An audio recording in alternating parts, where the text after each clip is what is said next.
বাংলাদেশের যেখানে আছো first phase MBBS BDS students and the students all over the world who are watching me, তোমাদের সবাইকে অনেক অনেক শুভেচ্ছা ও স্বাগত জানাচ্ছি। আমি ডাক্তার চন্দনা সরকার, সহযোগী অধ্যাপক ও বিভাগীয় প্রধান, অ্যানাটমি বিভাগ, শেরেবাংলা মেডিকেল কলেজ, বরিশাল। আমাদের আজকের topic coronary dominance or cardiac dominance. তো শুরু করি। What do you mean by coronary dominance? Coronary dominance is defined by the vessel which gives rise to the posterior interventricular artery. দেখো, this is the posterior interventricular artery and this is the posterior interventricular groove. এখানে আমরা দেখতে পাচ্ছি posterior interventricular artery। এই posterior interventricular artery এইটা কোন artery থেকে arise করে, অথবা এই আর্টারিটা কোন আর্টারির ব্রাঞ্চ, এটার উপর ডিপেন্ড করে cardiac dominance. We know heart is supplied by right and left coronary arteries.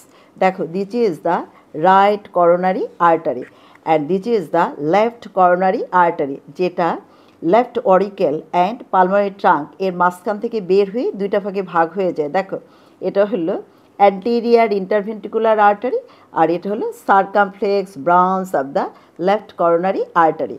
এখন দেখো, in 90% cases this posterior interventricular artery, it arises from the right coronary artery, অথবা it is the branch of the right coronary artery in 90% cases. So 90% cases are termed as right dominant, and in 10% cases this posterior interventricular artery arises from the circumflex branch of the left coronary artery. So these 10% cases are termed as left dominant. And on rare occasions, this posterior interventricular artery arises from both the right coronary artery and the circumflex branch of the left coronary artery, and in this case is termed as balanced type.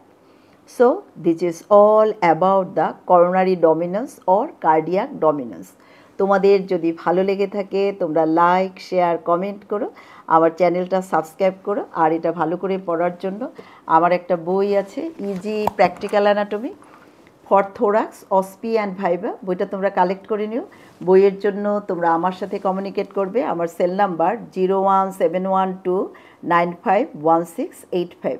তোমাদের সাথে আবারও কথা হবে অন্য কোনো topic নিয়ে। সে পর্যন্ত তোমরা সবাই ভালো থেকো, সুস্থ থেকো। তোমাদের সবাইকে অনেক অনেক ধন্যবাদ।